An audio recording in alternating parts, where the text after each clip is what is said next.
Hey everyone, welcome back to my video. Finally ভাবি থকা মুহূৰ্তটো মোৰ বাবে কাষ চাপিছে। কেতিয়াবা বহুত ভাল লাগে নহয়নে? আপুনি বিচৰা মতে সকলোবোৰ সুফলে আগবাঢ়িবলৈ। আৰু দেখিছে নহয় মোৰ প্ৰয়োজন হোৱা সকলো বস্তুবোৰ পেকিং কৰি লৈছো।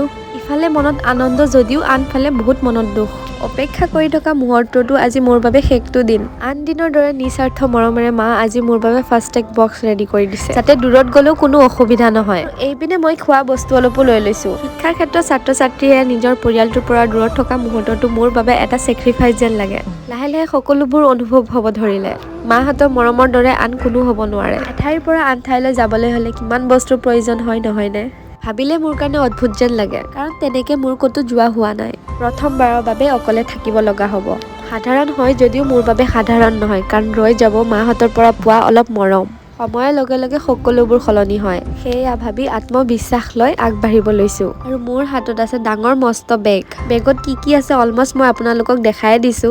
শেষটো সাজ মাহঁতৰ। পায়ে তেনেকৈ আগবাঢ়িব লৈছো। আৰু ফাইনেলি পাই গলো মই থাকিব লোৱা নতুন এটা পৰিৱেশ। দেখা পাইছে নহয় বস্তু বাহিনী দাঙি ওপৰৰ পিনে লৈ গৈছে শিফ্ট কৰিবলৈ। শিফ্ট কৰিয়ে বাৰ লগত সময় কটালো। পিজিৰ কাষতে থকা ৰেষ্টুৰেণ্ট এখনত আহিলো। আহিয়ে কিবা অলপ খাই ললো। আজিলৈ ইমানখিনিয়ে, বাই বাই।